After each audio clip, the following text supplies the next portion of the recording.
Egunon guztioi eta ongi etorriak gozari informatibo honetara. Mila esker etortzeagaitik. Nuevo encuentro en el Hotel Ercilla de Bilbao, nuevo encuentro del Fórum Europa Tribuna Euskadi, patrocinado por el Grupo Santander. En este desayuno, en esta mañana, nos acompaña Ana Oregui Bastarrica, consejera de Medio Ambiente y Política Territorial del Gobierno vasco. Va a intervenir con la conferencia que ha denominado París, un reto para Europa, una oportunidad para Euskadi. Antes de que tome la palabra, saludamos a Izaskun Bilbao Barandica, eurodiputada de la Coalición por Europa y vicepresidenta del Grupo ALDE, el Grupo de la Alianza de los Liberales y Demócratas por Europa, en el que está integrado su partido, el Partido Nacionalista Vasco. Izaskun, adelante.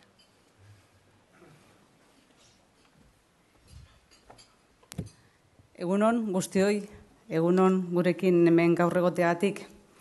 Lehenengo eta behin, eskarrak Ana Oregui Bastarrica sailburuari egindako gonbidapenagatik bere aurkezpena, gaurko aurkezpena Tribuna Euskadi egiteko.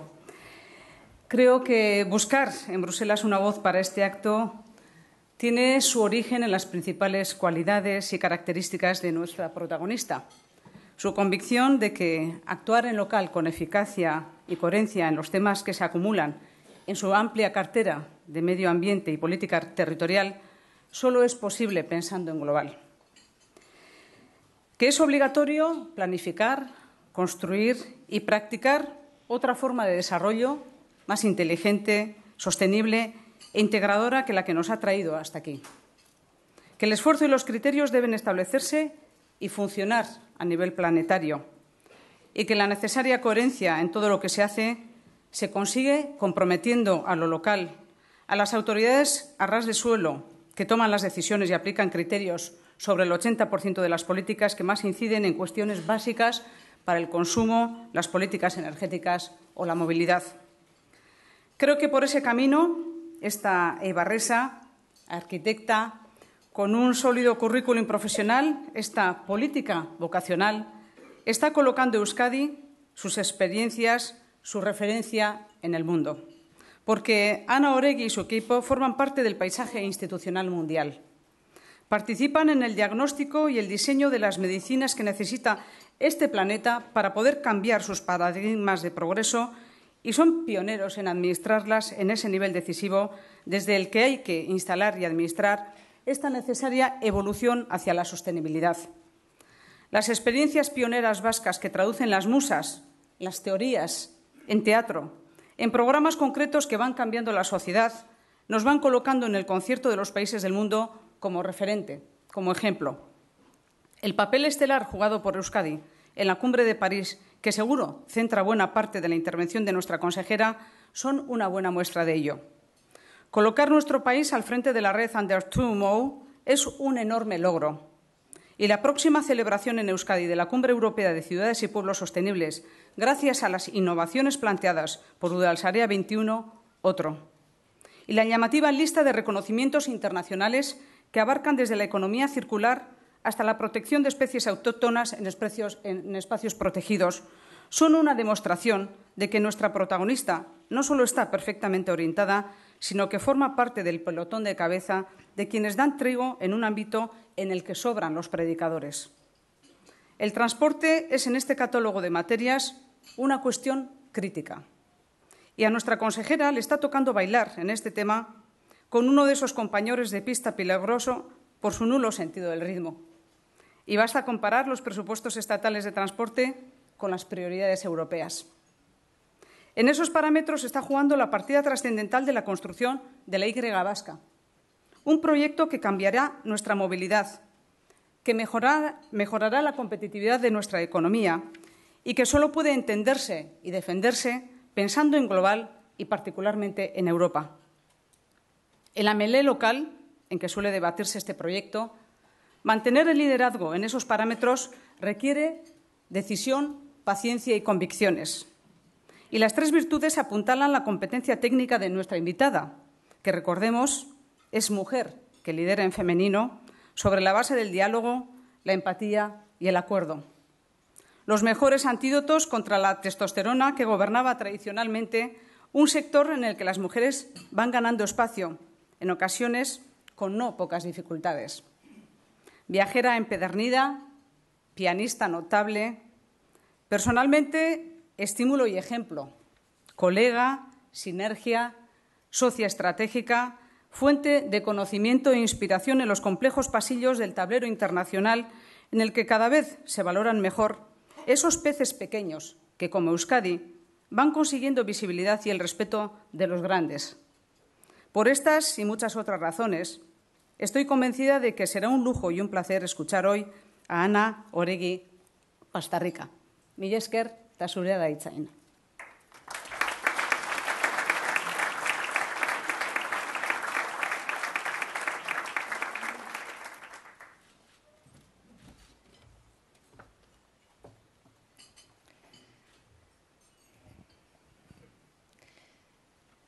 Egunon. Tribuna Euskadik egindako gonbidapen berri hau eskertu nahi dut. Dagoeneko 3. aldia da. Beraz, esan dezaket, tribuna hau niretzat legealdiaren 4 urte zail, baino interesgarrien ibilbidea dela. Mila esker ere bai, Izaskun Bilbao hori bere hitz eta aurkezpenagatik. Ez dira pertsona eta kasu hontan emakume asko izango Izaskun Bilbaok daukan errepresentatibitate politikoa dutena.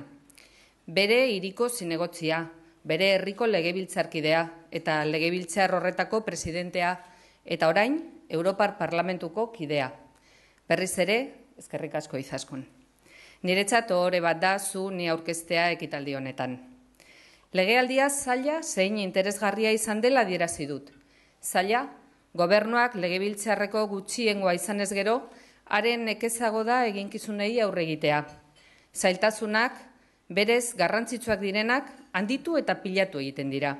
Eta interesgarria, zailtasun politiko, sozial eta ekonomikoak dauden garaian, Euskal Autonomia Erkidegoko kohesio eredua mantendu, aurrera eraman eta perfekzionatzean parte hartzeko erronkak ezin dio inola ere hori izateari utzi. Los inicios fueron singularmente difíciles. Prórroga y ajuste presupuestario, economía en recesión, desempleo en crecimiento, una inflexible limitación del déficit, un mapa institucional variado y complejo, la afortunada necesidad de pilotar el tránsito de un país convulsionado por la violencia a una sociedad que construye un modelo nuevo de convivencia fundado en el recuerdo, el reconocimiento y la voluntad de un nunca más que legar a las generaciones venideras. En definitiva, una situación política, social y económica compleja. Solo la firme decisión del Lehendakari Urkullu de asumir el reto primero y de establecer después las claves que han cimentado nuestro hacer diario como Gobierno nos ha permitido llegar a un punto en el que podemos decir, no sin humildad, que el trabajo empieza a dar resultados. ¿Cuáles fueron estas claves? Repetiré las recientes palabras del propio Lehendakari. Una prioridad, las personas. Una actitud, el acuerdo. En tiempos de escasez de recursos y de incremento de las necesidades sociales, solo cabe acertar en las prioridades de la acción de Gobierno. Y para ello siempre es necesario tener claros los principios que inspiran aquellas decisiones. Vuelvo a citar a nuestro Lehendakari. Defiendo una visión humanista, porque un país son sus personas. Entiendo que la cohesión social es un activo fundamental de las sociedades competitivas y avanzadas. Creo en una Europa social, con alma. Creo, por lo tanto, en un Gobierno cuya prioridad son las personas. Reproduzco aquí las palabras de Iñigo Urkullu porque las comparto plenamente y porque en muchas ocasiones se piensa que priorizar y garantizar los servicios esenciales y la atención a las personas se enfrenta a intereses de departamentos netamente inversores como el que dirijo. Nada menos cierto para mí. Las sociedades cohesionadas son siempre más rentables en términos sociales y también económicos. Más pronto que tarde, son ellas las que señalan la senda de la recuperación y del progreso. Como suele decir un mandatario americano, sabemos qué nos cuesta educar a un niño, pero no sabemos cuánto nos cuesta el futuro de un joven sin educación. Sabemos qué nos cuesta una buena asistencia sanitaria, una educación universal y de calidad, unos buenos servicios sociales. No sabemos cuánto nos costaría una sociedad no estructurada, carente de cohesión. Por ello afirmo que ha sido y es importante priorizar, elegir, apostar por nuestro modelo vasco de cohesión, perfeccionándolo, pero conceptuándolo como nuestro primer activo social y económico, como nuestra mejor y más rentable inversión. Enmarcada la acción de mi departamento en la General de Gobierno, apuntaré dos cuestiones de carácter previo. Una interna, referida al Parlamento Vasco y a su labor de control, indispensable. Referencia de agradecimiento general, especialmente referida al Grupo Parlamentario del PNV, cuya ayuda en una situación de minoría parlamentaria ha sido indispensable para el acometimiento responsable de nuestras funciones, que siempre debe tener en cuenta ese sometimiento a la voluntad de los ciudadanos y ciudadanas que representan el legislativo. Otra exterior, referida a nuestra relación con Europa, a través de nuestra europarlamentaria Izaskun Bilbao y de la oficina del Gobierno en Bruselas, ciudad a la que desde aquí quiero rendir un sentido homenaje de solidaridad.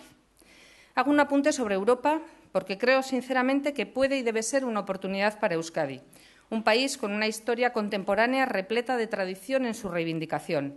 Hablar de humanismo y Europa es hablar del Lehendakari Aguirre. Hablar de Europa y humanismo es hablar de oportunidades renovadas para Euskadi, a pesar de la quiebra de una cierta idea de Europa, la de la solidaridad. Así las cosas, intentaré resumir las prioridades fundamentales de nuestra acción, tomando como hilo conductor la ordenación territorial. Se trata de una cuestión de especial importancia para mí. Una sociedad responsable que aspira a la prosperidad de sus gentes no puede, en los tiempos que vivimos, olvidar el valor del territorio. Todas nuestras acciones impactan en él y esos impactos no son reversibles. Además, su preservación y las buenas prácticas en su manejo son condiciones indispensables para la viabilidad de las generaciones futuras. Sin territorio viable, no hay sociedad viable.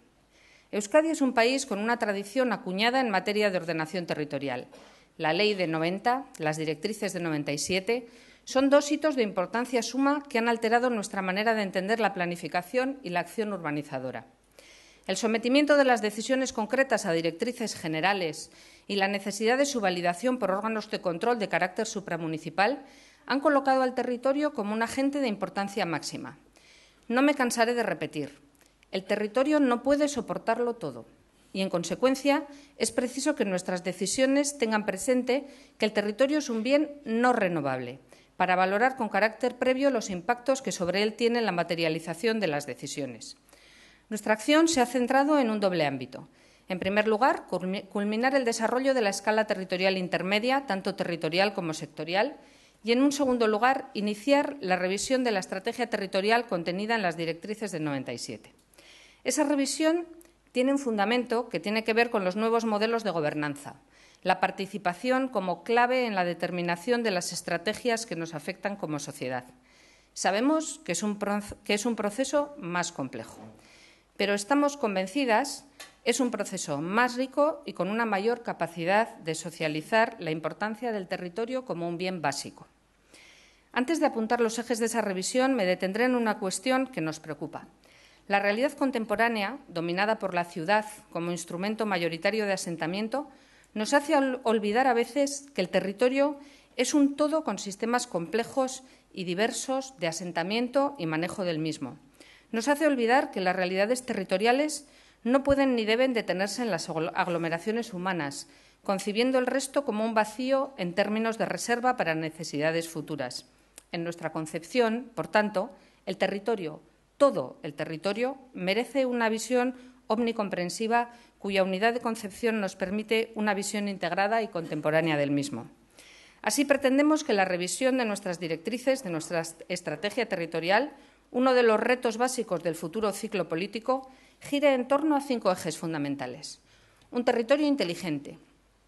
El territorio es el único factor de innovación que no puede ser deslocalizado. Las ciudades y los territorios dinámicos y atractivos son los elementos centrales de los ecosistemas innovadores en una etapa en la que las reglas de localización de los centros de innovación están cambiando.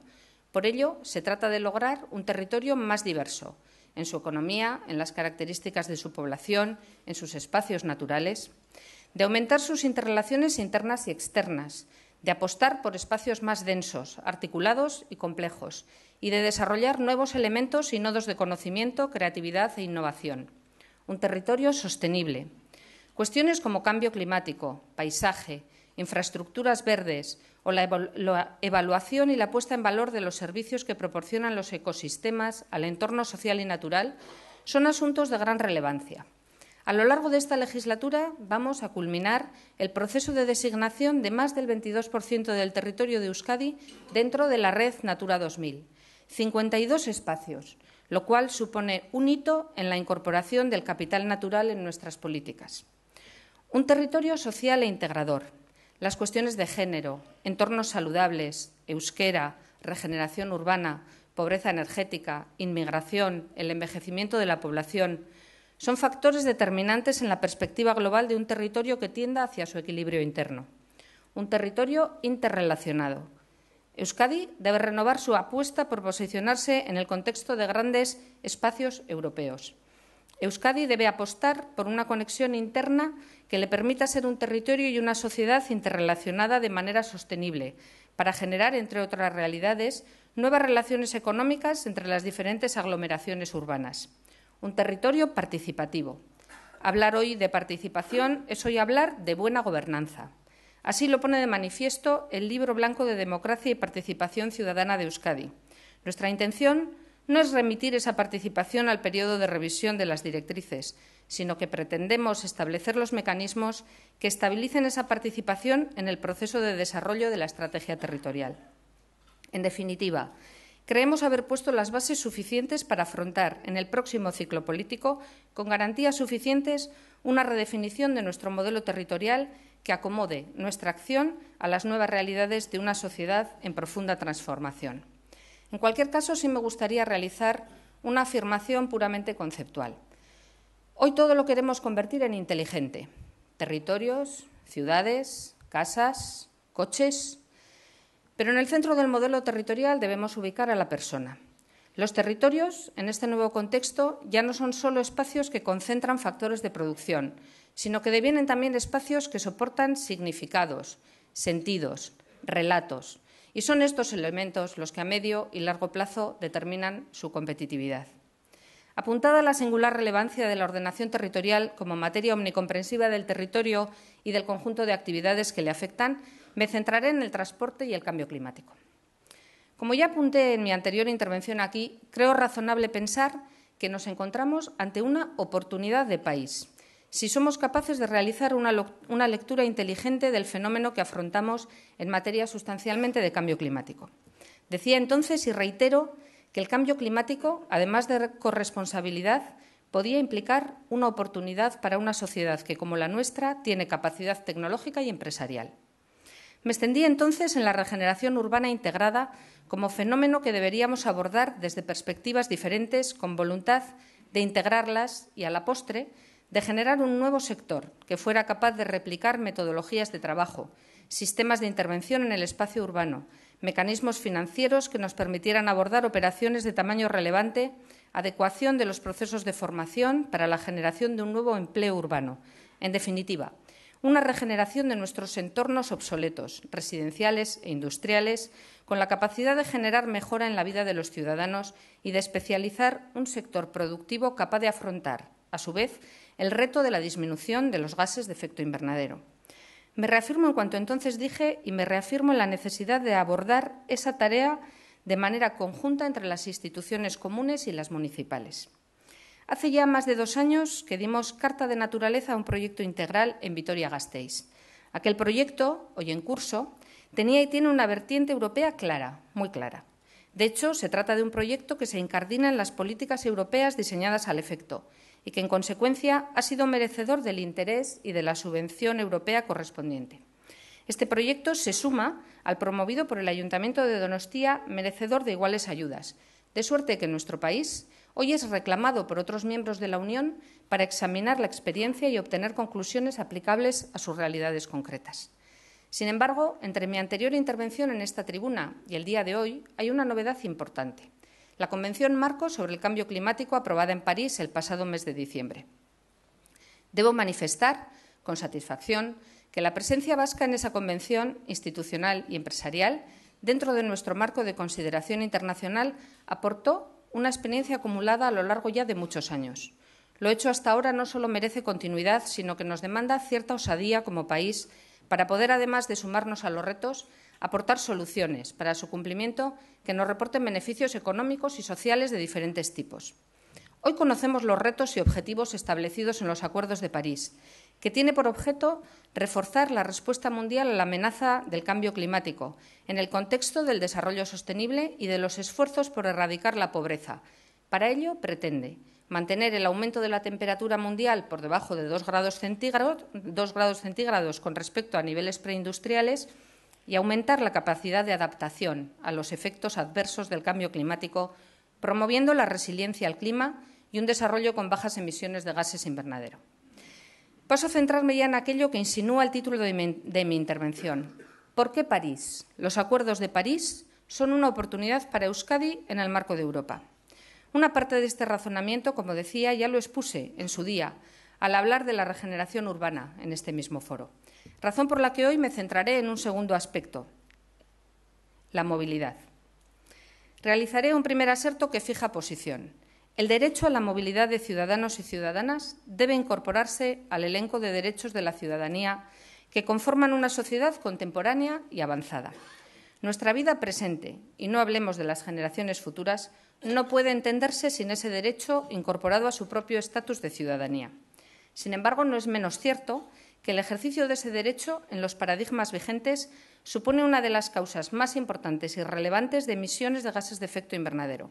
En consecuencia, si aceptamos la movilidad como parte del nuevo Estatuto de Ciudadanía y advertimos sobre los efectos de su ejercicio, deberemos convenir que la tarea futura no es penalizar este nuevo derecho, sino modificar su modo de realización. Por otro lado, una sociedad tecnológicamente avanzada e industrialmente potente puede y debe, a mi modo de entender, advertir las oportunidades allí donde son señalados retos que debemos sí o sí afrontar. La nuestra es una de esas sociedades. Euskadi es uno de esos países. En consecuencia, nos queda el reto de cambio de paradigma de los medios de transporte interurbano y urbano para satisfacer ese derecho a la movilidad de la ciudadanía. Y nos enfrentamos a que su ejercicio se realice con un coste ambiental menor que el actual. Una parte no menor de los paradigmas del transporte urbano actual se lo debemos a Le Corbusier, uno de los grandes teóricos que reflexionó, diseñó y proyectó la ciudad adecuada al transporte privado, es decir, la ciudad del siglo XX. Planteó una ciudad que funcionara como una máquina, una ciudad segregada social y espacialmente y eficazmente automatizada, donde la circulación sería un elemento esencial, una ciudad permeable a la demanda que generan en ella los automóviles. Pues bien, ese modelo hoy es inviable. Lo sabemos y debemos cambiarlo. Nuestras ciudades están prácticamente construidas, sus redes de comunicación viarias también. En consecuencia, la gran transformación de las ciudades en el futuro inmediato vendrá de la modificación de sus modos de transporte urbano. Bilbao es un ejemplo de éxito en esta línea. Pocas decisiones habrán transformado la vida de los y las bilbaínas como la decisión firme de transformar sus medios de transporte urbano. Metro y tranvía componen y articulan una ciudad hoy diferente, más sostenible, más accesible, en consecuencia más vivible.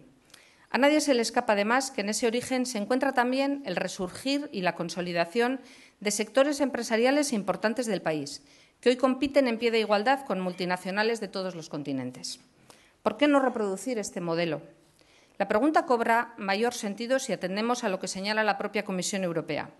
En 2010, la Estrategia Europea 2020 para un crecimiento inteligente, sostenible e integrador puso de relieve la importancia de contar en Europa con un sistema de transporte modernizado y sostenible. Enfatizó la necesidad de centrarse en la dimensión urbana del transporte. El Libro Blanco del Transporte 2011 contemplaba la posibilidad de establecer un marco europeo de apoyo a los planes de movilidad urbana. Es decir, Europa está en la línea de modificar los paradigmas de la movilidad urbana y, además, está en disposición de coadyuvar financieramente a su realización. Recordemos que, además, ahora contamos con el respaldo de los Acuerdos de París ya citados. En definitiva, cambio climático, derecho ciudadano a la movilidad y una Europa volcada en el apoyo incluso financiero a nuevos modos y modelos de transporte. ¿En qué estamos pensando? Claramente en un proyecto de movilidad interurbana conectado a los sistemas urbanos de transporte, todo ello con tendencia hacia la plena electrificación y hacia el mayor grado, en consecuencia, de descarbonización de nuestro transporte. Todo un reto tecnológico, pero también empresarial. Voy por partes. Transporte interurbano. No volveré a insistir en la nueva red ferroviaria vasca. Solo diré que, desde nuestra perspectiva, es una infraestructura que viene a sustituir la red decimonónica de transporte ferroviario, dignificándolo por vía de su adecuación a los tiempos actuales. Nuestra previsión es que entre en funcionamiento a lo largo de la próxima legislatura. Nuestra reivindicación, reto clave, es gestionar la operativa interna de esa red de alta velocidad para que cumpla su doble función: conectar Euskadi y conectarnos con los grandes ejes de transporte europeos. Supone una alternativa fiable y rentable en términos económicos y sociales a la utilización del vehículo privado y supondrá una alternativa a otros modos de transporte colectivo por carretera en los que tendremos que pensar necesariamente. Implicará una revolución económica, porque pondrá en contacto aglomeraciones urbanas que podrán decidir dónde compran y cuándo, dónde emplean el ocio de sus fines de semana o cómo afrontan su movilidad laboral de manera más eficaz. Afirmo, por tanto, que la nueva red ferroviaria vasca es una oportunidad en el siglo XXI para la movilidad vasca. También digo que su entrada en las ciudades, especialmente para Bilbo y Gasteiz, puede suponer el acontecimiento más importante y determinante de transformación de ambas ciudades. En consecuencia, nos planteamos como reto, junto a la reivindicación de la gestión de la red, la apuesta decidida por entradas definitivas, no provisionales, transformadoras y dinamizadoras del entorno urbano, no soluciones estrictamente ferroviarias. Esas entradas nos permitirán afrontar la adecuada conexión de las redes de gran capacidad interurbana con los sistemas locales de transporte, de suerte que el transporte colectivo resultara competitivo y rentable para el ciudadano. Esa concepción capilar del transporte me lleva a las ciudades. Para que esa buena conexión de modos de transporte se dé, necesitamos afrontar una revolución en el transporte urbano. En ello estamos. Ya hemos alcanzado un convenio, si bien necesitado de desarrollo, con Gasteiz. Hoy me centraré en la propuesta que preparamos con Donostia y que esperamos poner en marcha en lo que queda de legislatura para alcanzar en la próxima su pleno desarrollo. Nuestra pretensión es abordar, conjuntamente con las instituciones locales, una triple acción que transforme la movilidad de la ciudad. En primer lugar, un plan integral de movilidad sostenible para la ciudad, un plan que no solo aborde el transporte público, sino el conjunto de los medios y modos de transporte con 4 pilares. Determinar el estado actual de la movilidad de la ciudad, establecer los objetivos que queremos alcanzar, concretar las acciones e infraestructuras para alcanzar esos objetivos y establecer el plan financiero con implicación de administraciones, incluida Europa, y socios privados. Paralelamente, proceder a la plena electrificación de la línea 28 Amara-Hospitaleac, una de las líneas con mayor aforo de bus y que conecta la zona del centro de Donostia con el barrio de Amara, Hospitales, Parque Tecnológico de Miramón. La pretensión es su conversión en una línea BRT plenamente electrificada, inteligente y suministrada, en su caso, por tecnología y equipos propios del país. Un demostrador que nos permita, en consecuencia, exhibir nuestra capacidad tecnológica y empresarial para atacar la renovación del transporte urbano en aras al cumplimiento de los objetivos de París. Afrontar, en el marco del cambio de paradigma global de la movilidad de la ciudad, la pasante de Donostia, cuyos proyectos de ejecución ya están redactados. En definitiva, que la ciudad de la cultura del año 16 pase a ser la ciudad de la movilidad en el año 2017. Por tanto, y esto es clave, se trata también de concertar acciones transformadoras entre administraciones diferentes, capaces de colaborar más allá de las estrictas y rígidas asignaciones competenciales. Un mundo dinámico nos exige gobernanzas diferentes. En esta línea ya apunto nuestra voluntad, concertada, por supuesto, de proponer la evolución del ente público, ETS, hacia un gran ente vasco de movilidad. Pero nuestra voluntad no es solo transformar nuestras ciudades.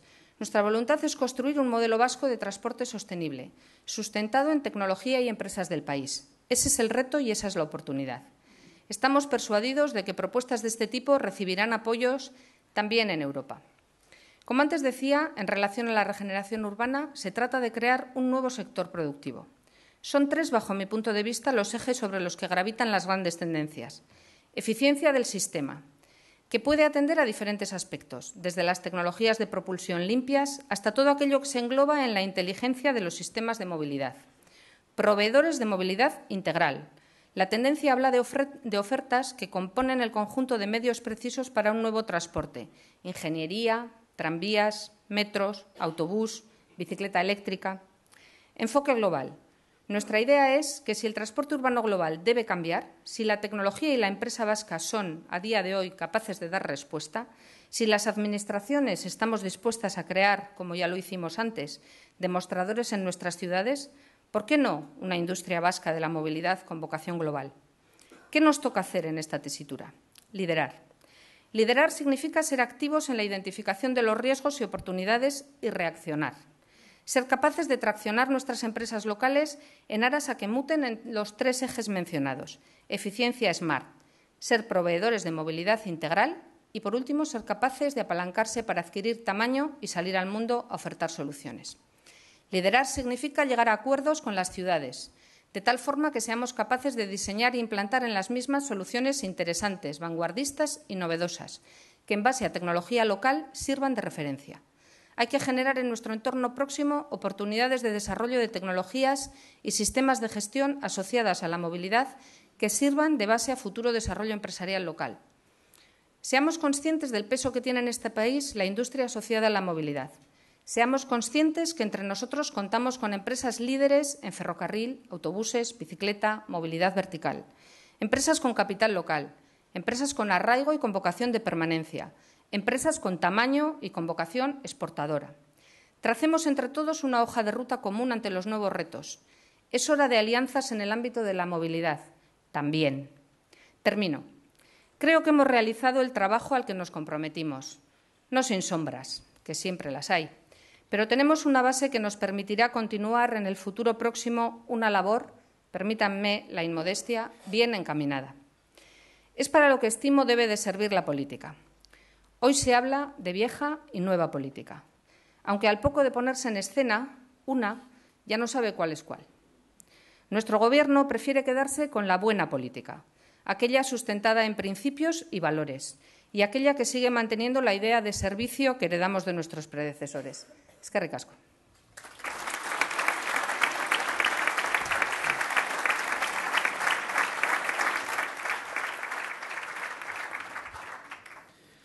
Vamos con algunas preguntas para doña Ana Oregui.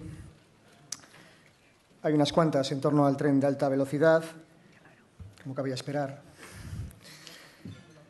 ¿Afecta, señora Oregui, la falta de un gobierno en Madrid a obras comunes de envergadura como el tren de alta velocidad? ¿Auguran la paralización de algún tramo a consecuencia de ello?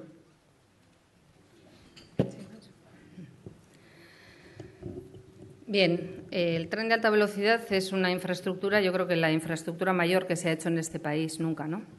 Y como tal, pues tiene una ejecución complicada, compleja y que vamos abordando. Además, en este caso, como todos saben, se hace la ejecución se hace por parte del Gobierno español, que es el competente, y en una parte, en la parte guipuzcoana, se hace por encomienda al Gobierno vasco. Esto genera todavía más complicaciones de tramitación, burocráticas, etcétera. Por tanto, en la situación actual del Gobierno español, pues nos resulta más difícil dar pasos que supongan decisiones diferentes, digamos, de las que ellos podían tener planteadas con anterioridad. Es el caso de las entradas a las ciudades, claramente. Hay una propuesta del Gobierno español encima de la mesa, que es hacer entradas provisionales, dejar las entradas a las ciudades de una manera que para nosotros no es adecuada, no es aceptable.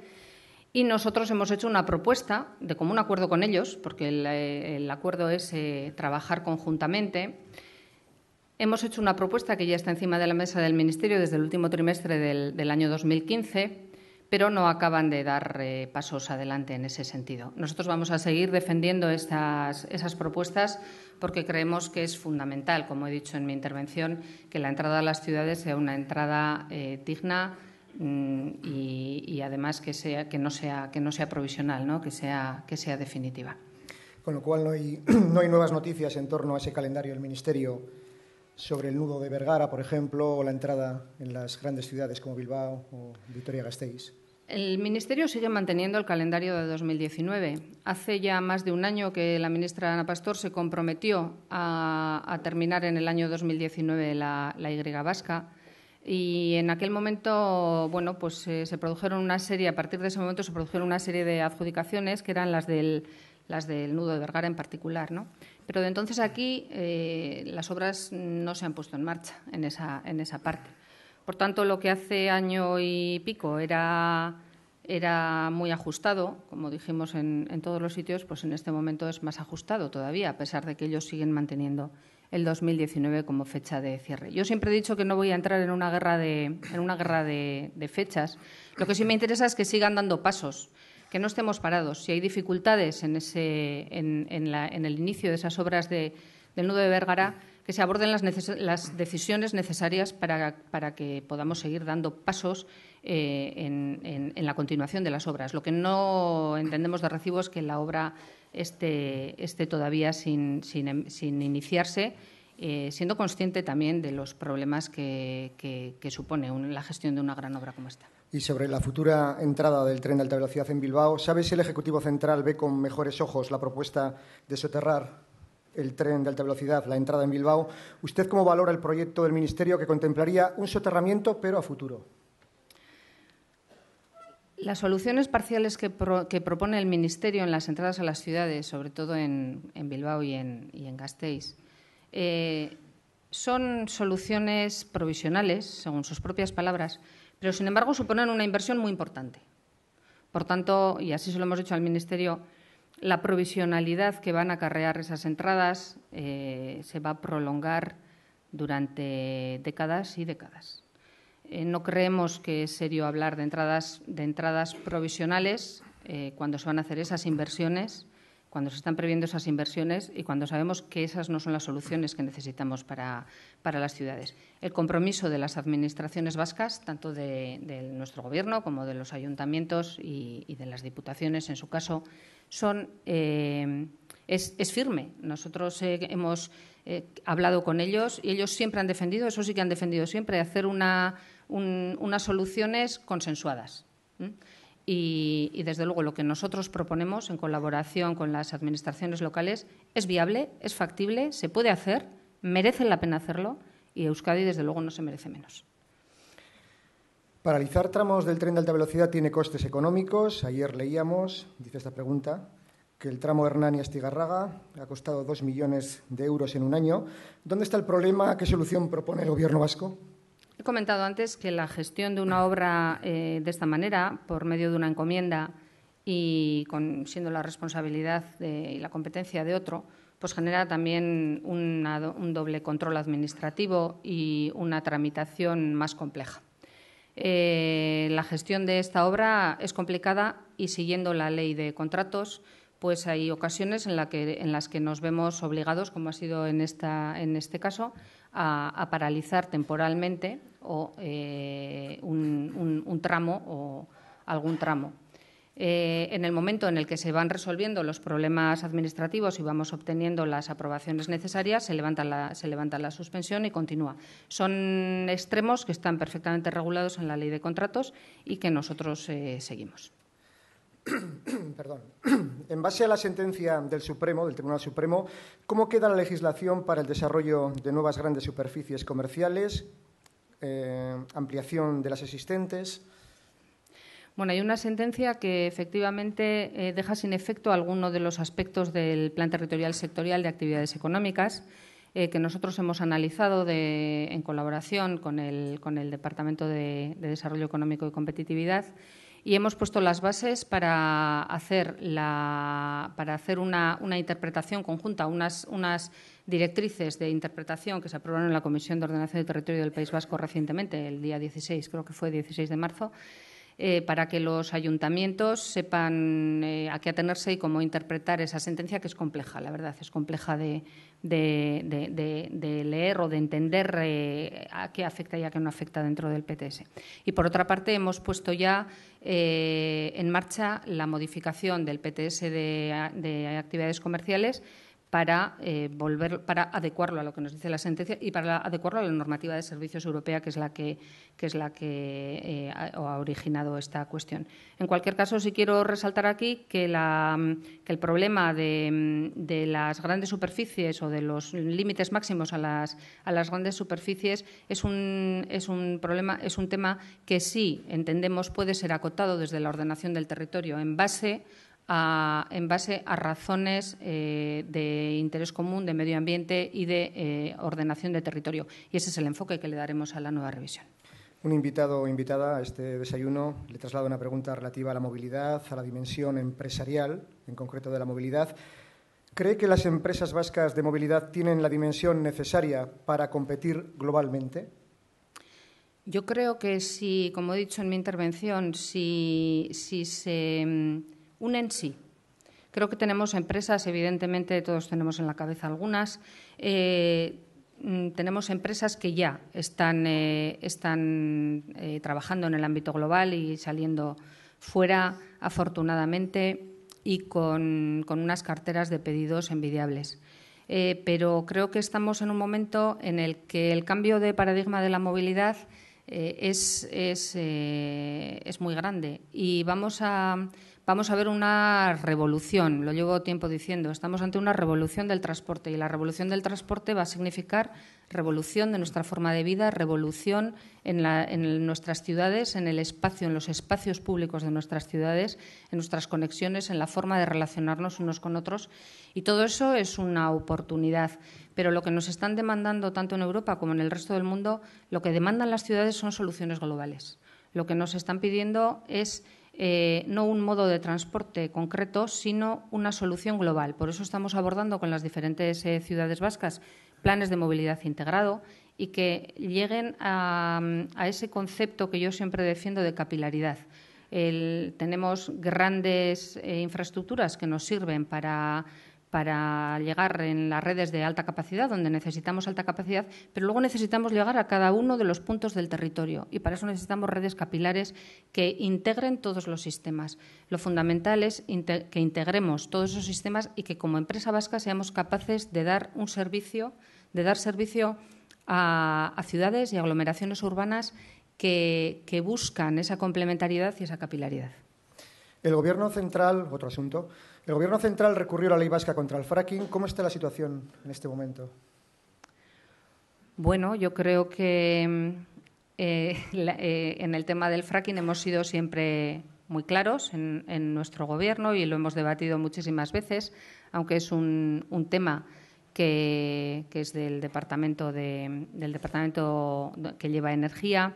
Sin embargo, en lo que es la vertiente ambiental, que es la que me toca a mí, o territorial, siempre hemos defendido que no se hará ninguna actuación, ninguna acción en el territorio que suponga merma de nuestros valores ambientales, culturales o territoriales. Las evaluaciones que nosotros hacemos y las autorizaciones que se deben dar a las acciones que se plantean sobre el territorio, sea fracking o sea otro tipo de actuaciones, siempre son sometidas a estrictos controles ambientales y territoriales que garantizan que se preserven nuestros valores. ¿Con qué perspectivas ve el Gobierno vasco el futuro del coche eléctrico? ¿Sigue siendo una apuesta del Gobierno, en este caso de Iñigo Urkullu? Bueno, yo hablaría de la electrificación del transporte, como he dicho en mi intervención. Este es uno de los aspectos clave. Uno es ofertar servicios combinados, coordinados de diferentes modos de transporte, como decía, y otro es la electrificación, clarísimamente. No va a ser una cuestión de hoy para mañana, son evoluciones y son líneas de trabajo que se van abriendo, pero desde luego el futuro viene por ahí. Tenemos que conseguir un transporte mucho más limpio, mucho más eficaz y mucho más cómodo para nuestros usuarios. Tenemos en algunas de nuestras ciudades ya implantados sistemas eléctricos importantes, como es el metro, por ejemplo, como es el metro son los tranvías. Tenemos que seguir trabajando en esa línea e incorporar también el coche eléctrico. Para eso, bueno, pues hay que seguir trabajando en las cuestiones de recarga y en dotar de infraestructuras. Por una parte, la industria tiene que continuar en la labor que va realizando de evolución hacia ese sector, pero por otra parte también yo creo que tenemos que hacer hincapié en los modelos de recarga y en los puntos de recarga suficientes. La última pregunta, si no hay ninguna otra en este momento, relativa a cercanías Renfe. La transferencia a este servicio es una de las exigencias del PNV al Gobierno central. ¿Cree que Cercanías Renfe en Euskadi tiene carencias? ¿Estaría mejor gestionada desde aquí? Yo creo que estaría mejor gestionada desde aquí, sin duda. Yo siempre defiendo la gestión cercana y, bueno, pues por muchísimas razones y, desde luego, en nuestro país, en nuestro territorio, sobradamente conocidas y contrastadas. Pero es que, además, es algo que nos corresponde. Por tanto, bueno, lo hemos pedido, lo hemos exigido y seguiremos haciéndolo. Es otra de las patas de este modelo de movilidad que nosotros estamos visualizando a futuro. También las cercanías de Renfe, Euskotren, la línea de alta velocidad en lo que se refiere a intercities y a conexiones hacia el norte y hacia el sur, y luego la combinación con todos los medios de transporte urbano, como decía. Muy bien, si no hay ninguna pregunta más, vamos concluyendo este foro de debate y de reflexión. El patrocinador de este desayuno, el Grupo Santander, quiere agradecer la presencia de todos ustedes. Tiene la palabra Patricia Arias, directora territorial País Vasco del Banco Santander. Egun on guztiori, eskerrik asko etorri zareten eta eskerrik asko baita ere Foro Europari. Mila esker baita ere Izaskun Bilbao, bere aurkezpenagatik, eta Ana Oregi Andrea, ingurumena eta politika saila sailburua, bere hitzaldiagatik. El Banco Santander mantiene un fuerte compromiso con el medio ambiente y la lucha contra el cambio climático. Como hemos publicado en nuestra memoria del año 15, el 40% de toda la electricidad consumida por el grupo en todo el mundo procede de fuentes renovables. Quería comentarles en un par de minutos 3 cosas o 3 ideas relacionadas con todo lo que nos ha comentado la consejera Ana hoy. La primera idea es que estamos presentes en los principales índices de sostenibilidad. El Santander forma parte de estos índices bursátiles que analizan y valoran las actuaciones de las empresas en esta materia. Y entre ellos queremos destacar la importancia del Dow Jones Sustainability Index, y en 2015 Santander se ha posicionado en este índice como la entidad financiera española mejor valorada. En segundo lugar, la segunda idea que les quería comentar relacionada con el cambio climático es que el Banco Santander, desde el año 2011 hasta el 2015, ha llevado a cabo una serie de planes de eficiencia energética. A través de estos planes se ha conseguido reducir el 22% de nuestras emisiones de CO2 y también la reducción del 12% del consumo eléctrico. Algunas de las medidas que se han llevado a cabo para reducir estas emisiones son medidas sencillas, como el cambio de luminarias, el cambio de calderas o la compra de electricidad verde. También en este periodo se han construido inmuebles siguiendo un criterio de eficiencia energética que contribuyen a la reducción del consumo eléctrico total del grupo y a la minimización de nuestro impacto medioambiental.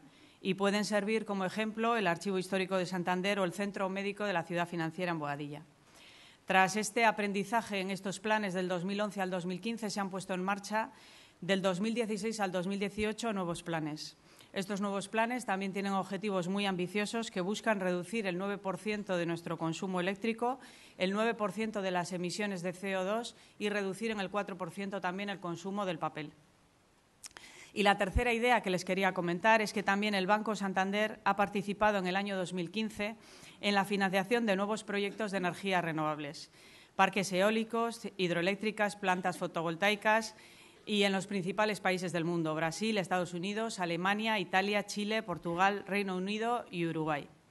Una vez puestos en funcionamiento estos proyectos, se ha generado más de 7.400 megavatios y esto supone un aumento de un 42% respecto al año anterior. También hemos firmado líneas de financiación con el Banco Europeo de Inversiones por 361 millones para financiar nuevos proyectos en España y en Reino Unido. Seguiremos financiando estos proyectos de eficiencia energética y energías renovables. Eskerrik asko danori eta hurrengora arte.